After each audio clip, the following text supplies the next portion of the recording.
Hola, buenos días, bienvenidos a mi clase de español de hoy. Hoy llevo mis gafas de sol otra vez. I'm wearing my sunglasses again. Porque hace mucho sol. Hace mucho sol. It's very sunny. Hace mucho sol. Y hace también mucho calor. Hace mucho calor. It's very hot. Entonces, vamos a hablar, we're going to speak, vamos a hablar de las tareas domésticas. Tareas domésticas. And tareas domésticas significa housework or household chores. Y este es episodio 2. Episodio 2 del tema Future Study and Work. Bueno, before we get on to that, we just want to look back at last episode and the challenge that I gave you. So if you remember, I said to you, your success criteria for that are, could I translate these paragraphs or responses really, because the idea is that these are the type of responses you could give to the questions that appear in the topic of future study and work. And the first question is probably going to be, do you have a part-time job?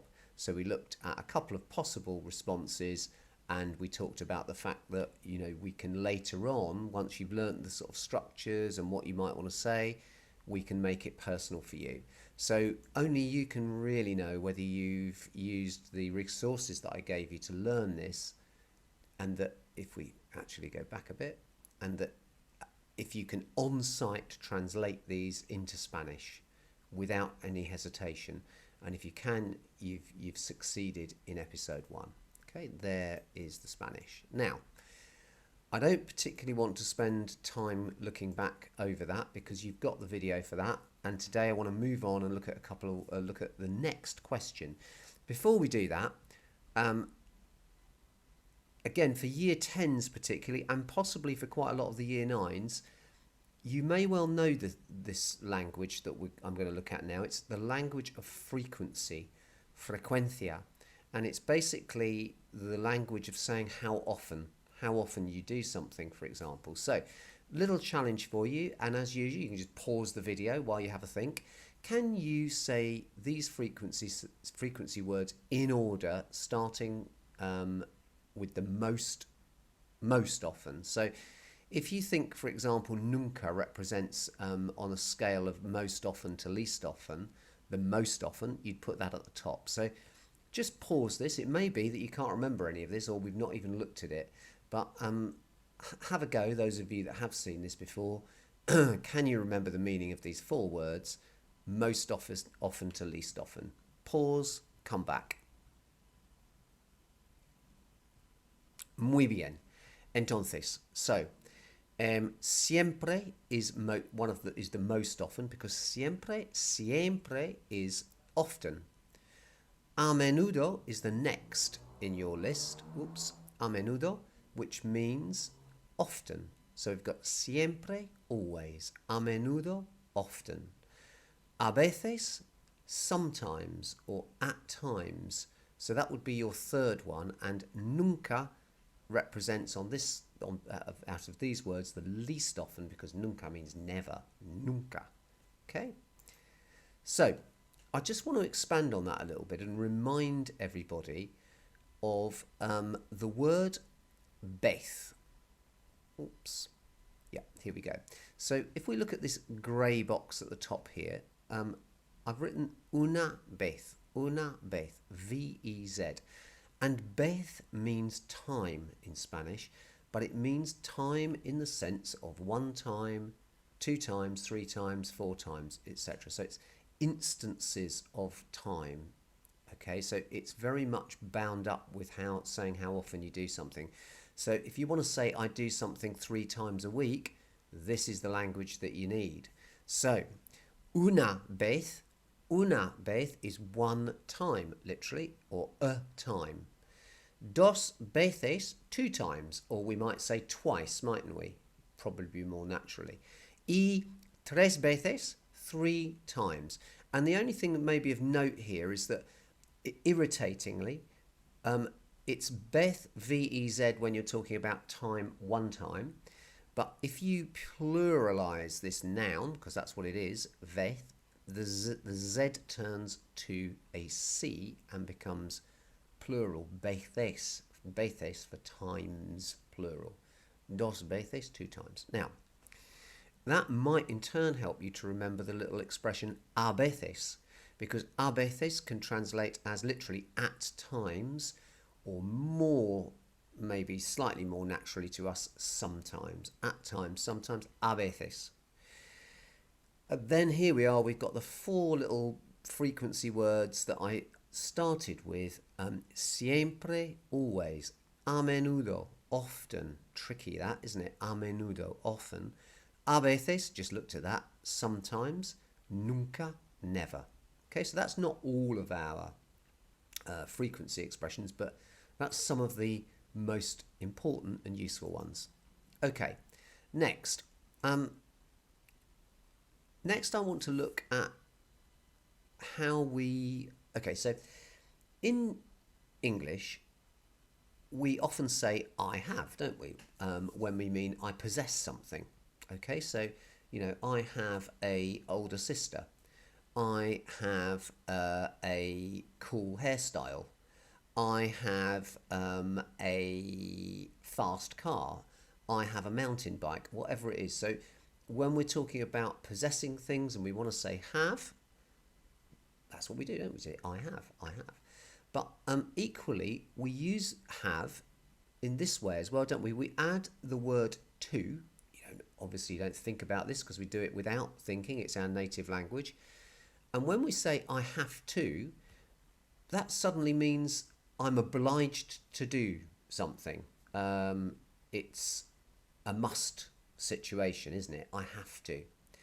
And it's very similar in Spanish. So I have is tengo. So I have a sister. Tengo una hermana. Or I have an older sister. Tengo una hermana mayor. Or I have a younger sister. Tengo una hermana menor. I have a fast car. Tengo un coche rápido, for example. Tengo un coche rápido. I have a very smart bedroom. You could say, tengo, in fact, there's our word for bedroom down here. Tengo un dormitorio, bedroom, muy elegante. Tengo un dormitorio muy elegante. Okay, I have a very stylish bedroom. Okay. Now, when we want to say I have to in Spanish, we don't say tengo a, which is maybe what you'd expect. It's tengo que. It literally means something like I have that, and that doesn't make a lot of sense to us, does it? But so the big takeaway from all of this that I'm explaining to you now is that tengo is I have, in the sense of I possess something, in the most general sense. We use it, for instance, to talk about age in Spanish, don't we? I am, 15 years old, is tengo 15 años. The Spanish say I have 15 years. Tengo 15 años. But if you want to say I have to in Spanish, it's tengo que. And that que added to the verb tener, because this is where tengo comes from, means I have to. It's the idea of having to. And that leads us on quite nicely to talk about some of the verbs and little phrases that you might want to use to talk about what type of housework you do, or your parents make you do in the house. So we've got firstly a collection of verbs in purple here, en morado or violeta. Morado is purple, morado. Do you recognize any of them? Sacar, arreglar, ayudar, lavar, fregar, hacer. I really hope that many of you recognize hacer at least, because it's such an important verb. And hacer is the verb to do. Okay, hacer is to do.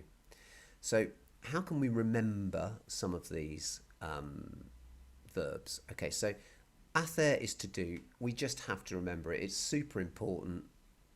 Log it in your brains. Next, they're quite tricky, these. Lavar is, or lavar, is to wash or clean. And maybe you want to think about lather, like when you put some soap on your hands and you get a lather. Maybe that's a way to remember lavar. Lavar or lavar is to wash or clean. Lavar, mainly wash actually.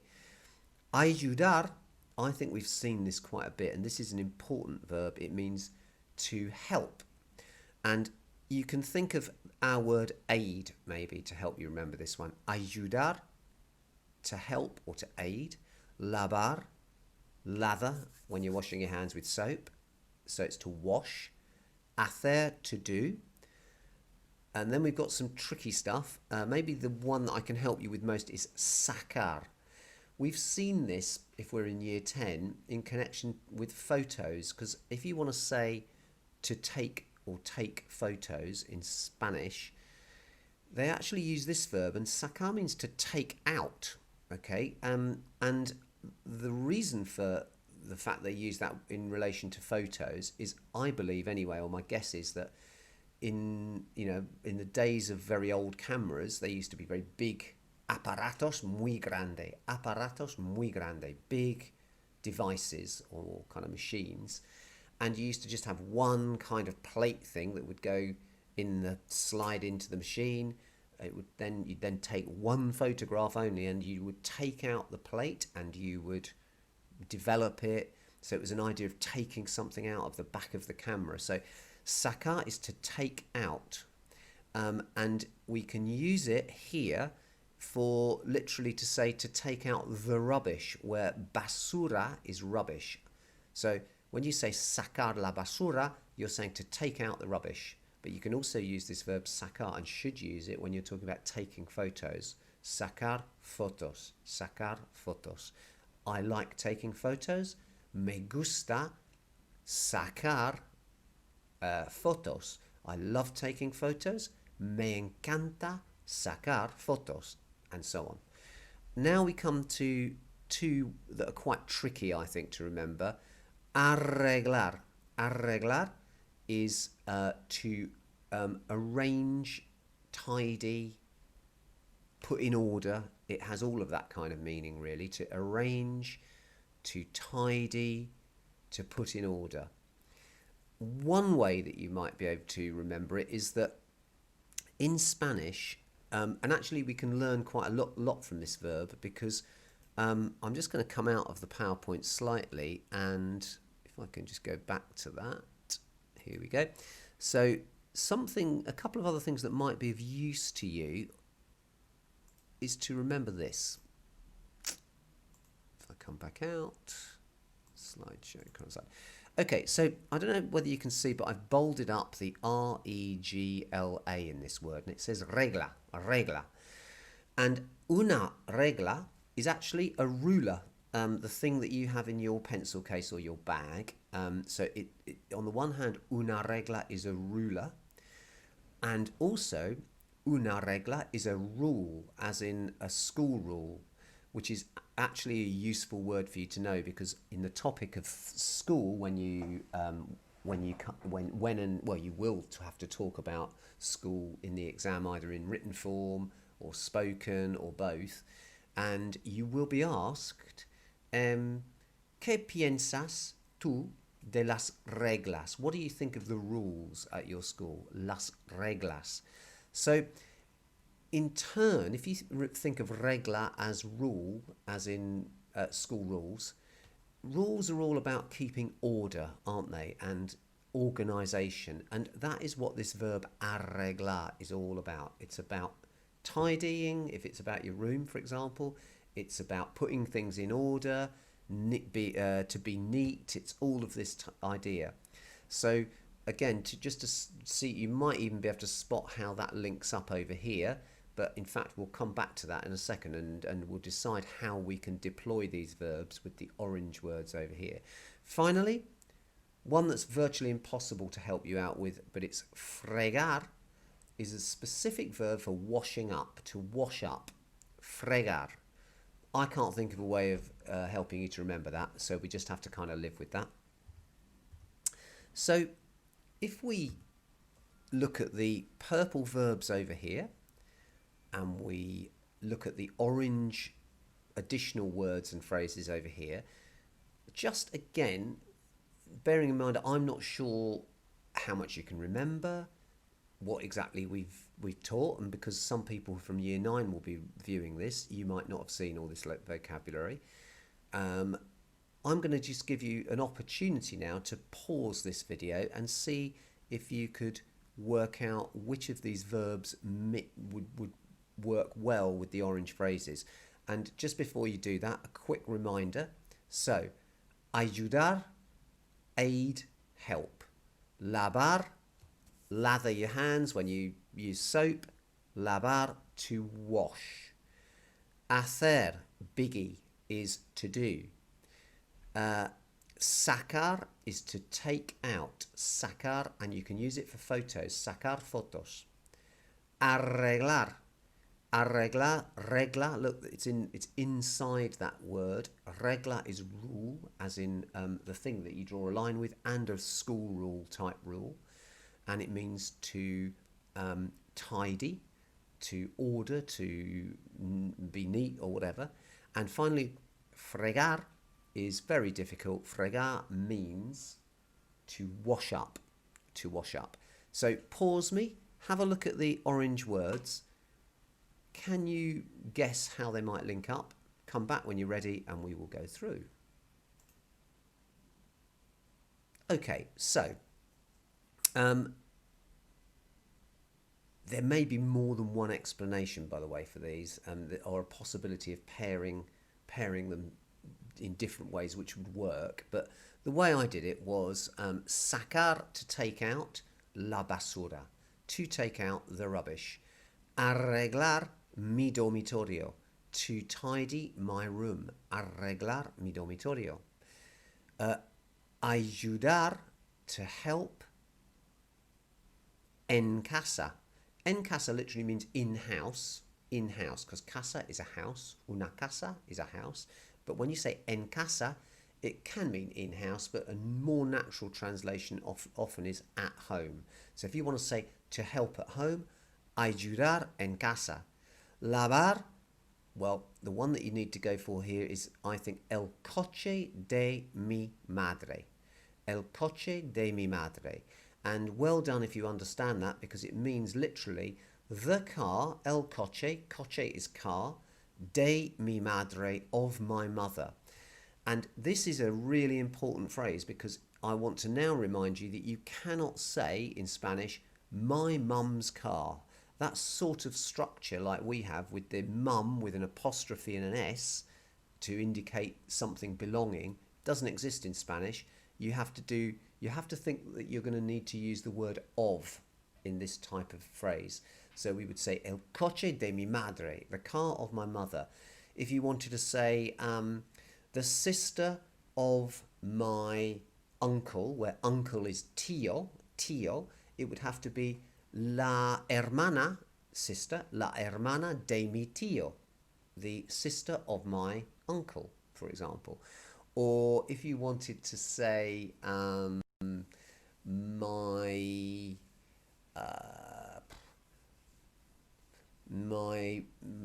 brother's car. Actually, no, let's get away from car. My brother's bicycle or bike would be la bici, or bicicleta for bicycle, la bici de mi hermano. La bici de mi hermano, the bicycle of my brother. Not my brother's bicycle. We can't do that in Spanish. So think of the importance of this little word de when you're talking about sort of explaining who owns or possesses something, because you need de, of, in the middle of it all. El coche de mi madre. Muy bien. So, to wash the car of my mother, to wash my mother's car.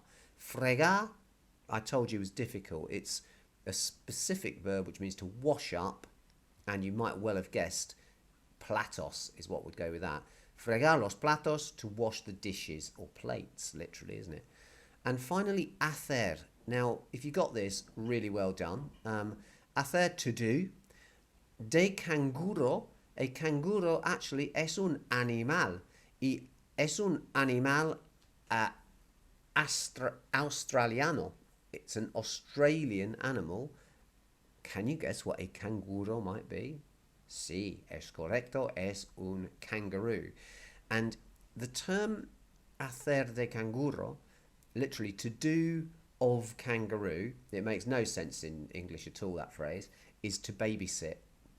And we all know that kangaroos have little pouches and they keep their babies in their pouch and it's all very cute.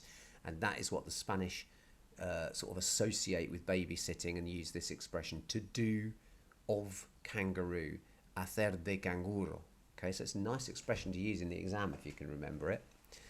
So now hopefully you can kind of see where I'm going with this, all of this, which is that tengo que, I have to remember, and then some sort of infinitive with a phrase is what would be useful in the second question that we're now looking at, which is do you help out at home, or what household tasks do you do at home? And this is the type of structure that's going to be very useful, isn't it? Because you might want to say, I have to take out the rubbish and tidy my room. Okay, so how do you think you're going to say I have to tidy my room in Spanish, looking at this screen? I have to tidy my room. Sí, tengo que arreglar mi dormitorio. I have to tidy my room. How are you going to say I have to take out the rubbish?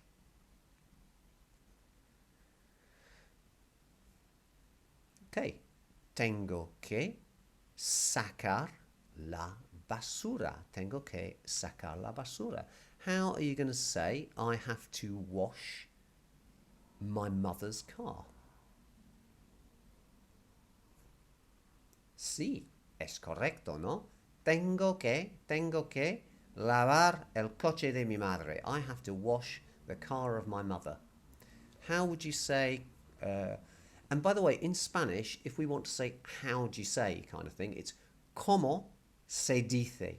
Como is C-O-M-O, and como means how as a question, como. So como se dice is literally, it means kind of, is it said? How is it said en español? ¿Cómo se dice en español? ¿Cómo se dice en español to wash the dishes, or wash up the dishes? Sorry, I have to wash up the dishes. Lo siento. Bueno, tengo que fregar los platos. Tengo que fregar los platos. You could also say lavar los platos, couldn't you? Because lavar is to wash or clean, lavar. How would you, ¿cómo se dice? ¿Cómo se dice en español? I have to babysit. Sí, es correcto, ¿no? Tengo que hacer de canguro. Tengo que hacer de canguro. I have to do of kangaroo. Yeah, doesn't make a lot of sense, does it, to us? So here are some very useful expressions that you can use, and this sort of structure with tengo que and the infinitive of the verb. And I think I explained to you in the grammar, episode 1 grammar, all about the idea of the infinitive of the verb, which is where you see the AR intact on the end of the verb, or the ER if it's an ER verb, or the IR.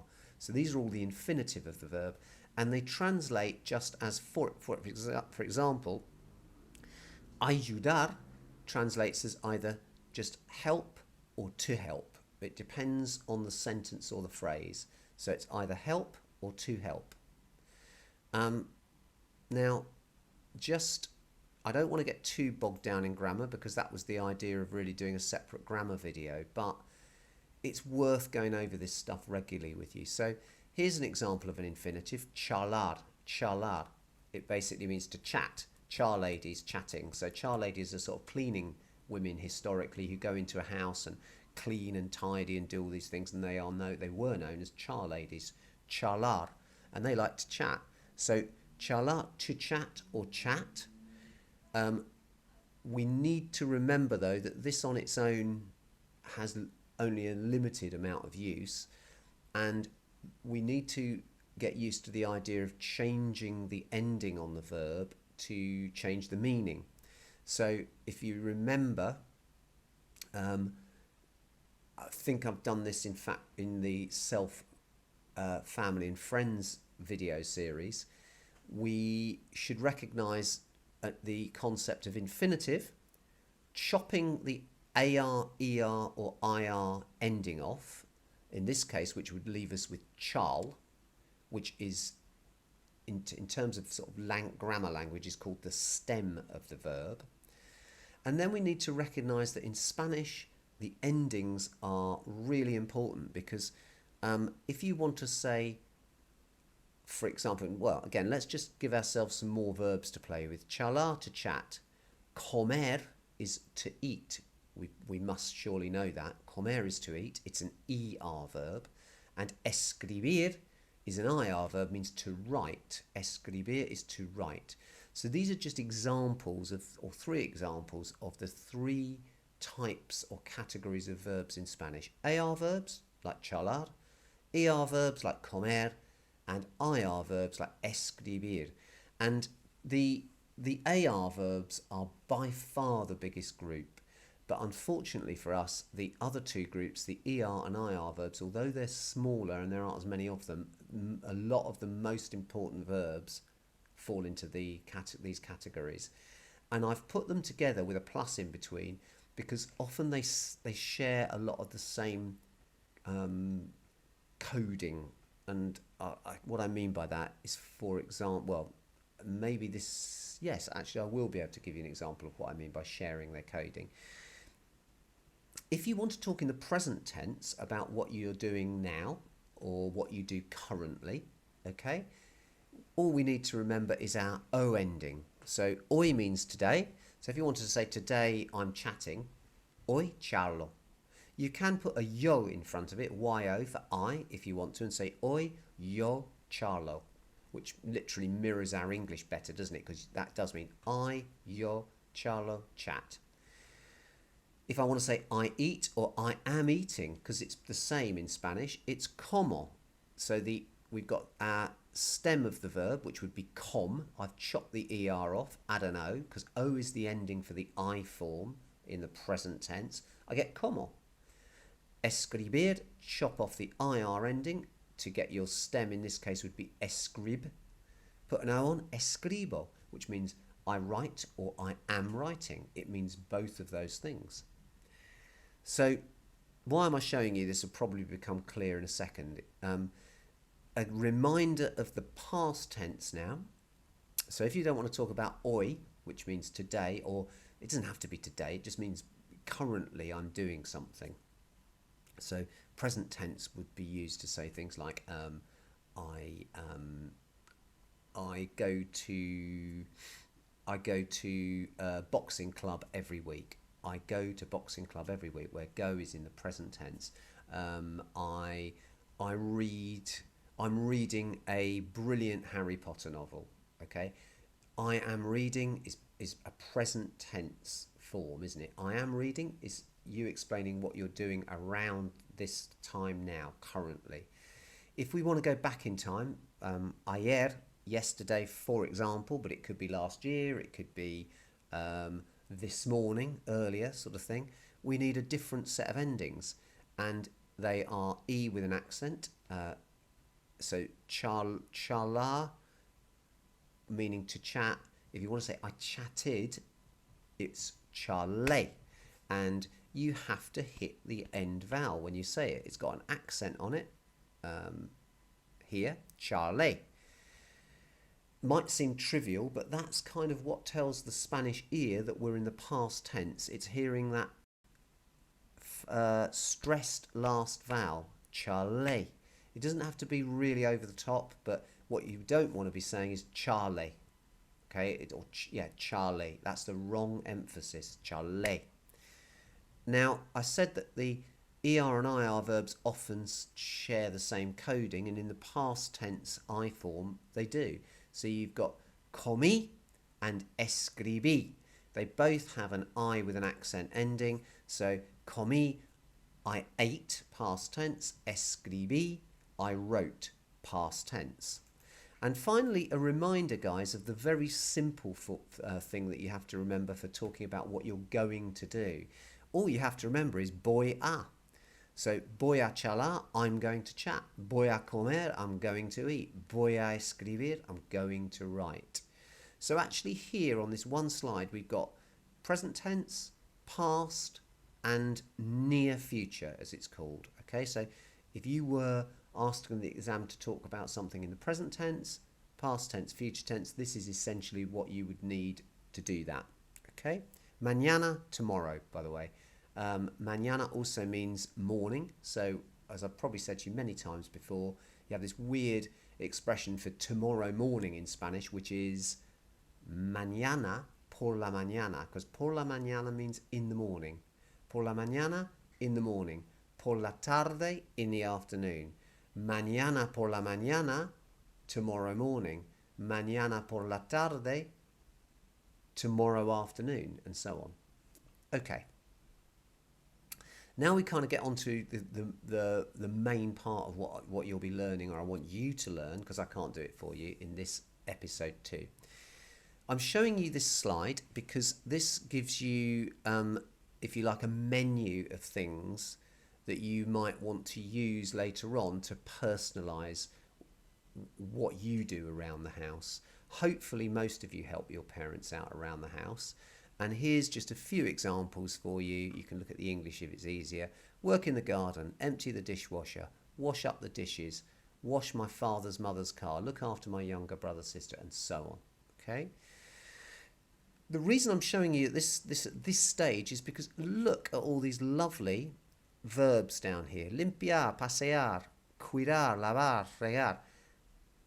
What category of verb are the vast majority of those belonging to when you look at that? Correct. They're AR verbs, all of them. And when I said to you that the AR verbs are by far the biggest group, this illustrates the point really nicely, doesn't it? Preparar, planchar, vaciar, sacar, arreglar. They're all AR verbs. So if we just go back very quickly to show you how easy this would be.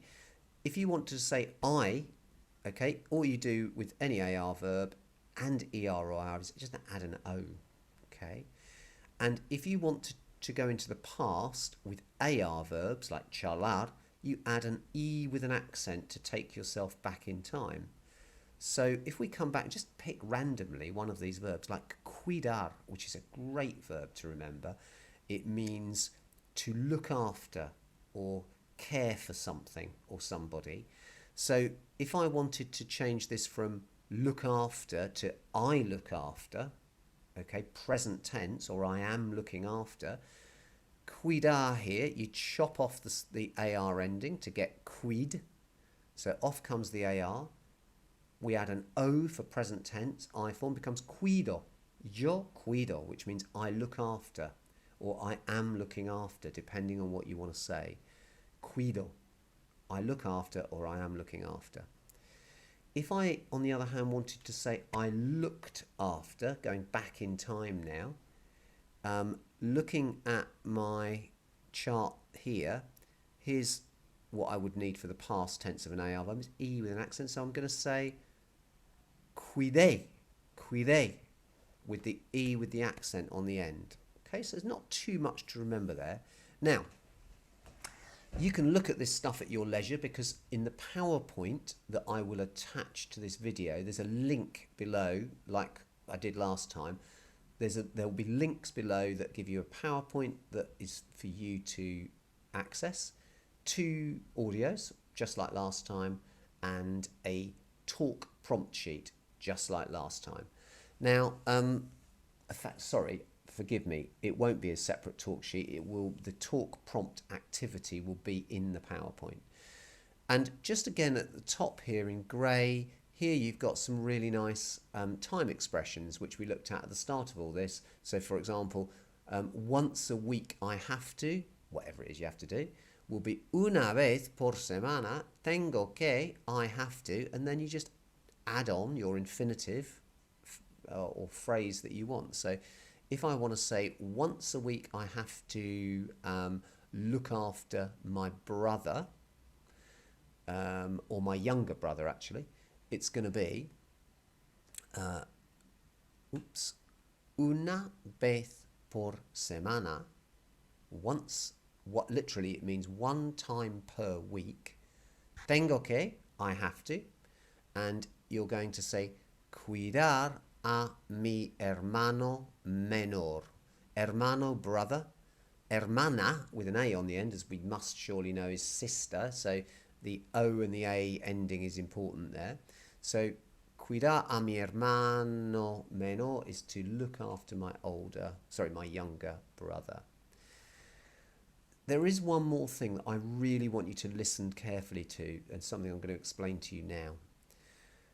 Do not get confused when I talk about, for example, an O ending, like here on this slide, and I'm talking about O ending in relationship to verbs in Spanish, like charlar, ayudar, action words, okay? Do not get confused with my explanation for the O here, which is that when you add an O to the verb stem, like chal, okay, it means I, and it means it's a present tense form. So basically it means that you're talking in the I form, present tense. So charlo is how you would say I chat, like right now or currently, or I am chatting. So that O is an O that I'm pointing out to you in relationship to verbs. Not to be confused, as a lot of people do get confused, with something like the difference between hermano and hermana, where we've got an O ending here, which is significant. It's nothing to do with verbs, this, guys. Hermano is a noun, isn't it? It's a thing. Well, actually, it's a person, brother. And this O has nothing to do with tense or I or anything like that. This is gender now.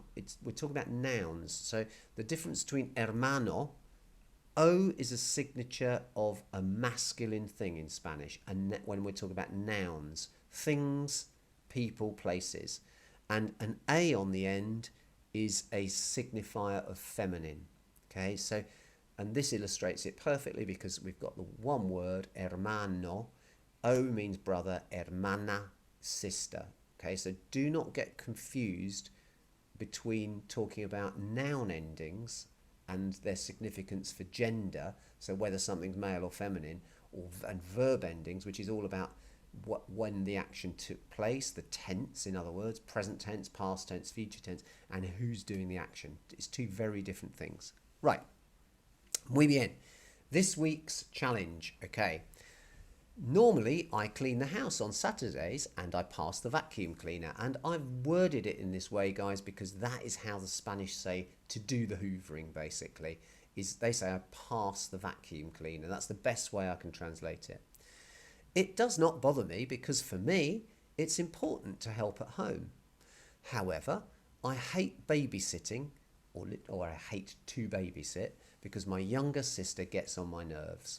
Okay, that's the first model response.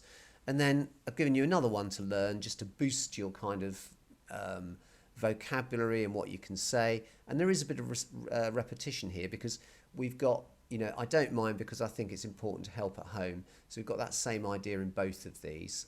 Look, it's important to help at home. It's important to help at home. I don't mind. It doesn't bother me. In fact, I've used two different ways in Spanish to express the idea of, on the one hand, it doesn't bother me, and on the other hand, where is it? I don't mind. Okay, because there's various ways you can express that idea. So, really, the best way to do this is to use this technique again. I think, need to go through all this because the way I've set it up, you will learn the words and phrases as you go. So, for example, she gets on my nerves is me pone de los nervios. Okay? Normally, normalmente. And I clean the house, well, you need to use the present tense of limpiar, and it's limpio. We've just seen, haven't we? An O ending is how you say I in the present tense. So to talk about what you currently do, what is the situation now? And the situation now is limpio la casa, I clean the house. Los sábados literally means the Saturdays, but that's how they say on Saturdays. Paso la aspiradora, I pass the vacuum cleaner, or aspiradora is the word for vacuum cleaner or hoover. How do I say I don't mind? You could use no me molesta. It doesn't bother me. No me molesta. What would you say? If you say me molesta in Spanish, it means it's bothering me or it annoys me kind of thing. Me molesta. You want to say it doesn't bother me, no me molesta. So I think at this stage, I'm going to kind of get you to do the work, and to, having viewed this video, to use the audios particularly. There'll be two audios because, like before, I've given you two responses. So response number one and audio number one is, normally I clean the house on Saturdays and I pass the vacuum cleaner. It does not bother me because for me, it's important to help at home. However, I hate babysitting because my younger sister gets on my nerves. And there's the Spanish, and it's broken down with the first letter here for you as a guide, okay? And the way it works is, as before, you can click of a button, make the Spanish disappear. Can I remember how to say normally I clean the house on Saturdays? Whoops. And it's NLLCLS. Normalmente limpio la casa los sábados. So you've got the first letter to guide you. Okay, you can then check normalmente limpio la casa los sábados. And you have a short audio to accompany this to help you to learn it really well, linked to the YouTube video at the bottom. And then you've got another version, a couple of different sort of household chores we're using here. And this little expression, let's see, which is a ver. That's a really nice thing to say at the beginning of a sentence. A ver. I have to clean the bathroom. TQLEB. What could that be? So it's going to be I have to, tengo que. To clean, limpiar el baño. So, and again, look, the difference here is, if you imagine in English, it's the same, isn't it? If you want to say I have to, then you're going to be using the infinitive. You're not going to change this to limpio, which is I clean in Spanish. You just leave it as limpiar, clean or to clean. So tengo que limpiar, I have to clean, el baño, the bathroom, y arreglar, mi dormitorio, and tidy my room, and so on. So I think that's pretty much all I need to give you in terms of resource and input for this. There'll be a second grammar episode expanding on what we did last time. It doesn't necessarily link completely with what we're looking at here, but it will be around talking about present tense again, but in more detail and moving on to other things. Yo creo que ahora estoy terminado. Entonces, hasta la próxima vez. Hasta luego. Adiós.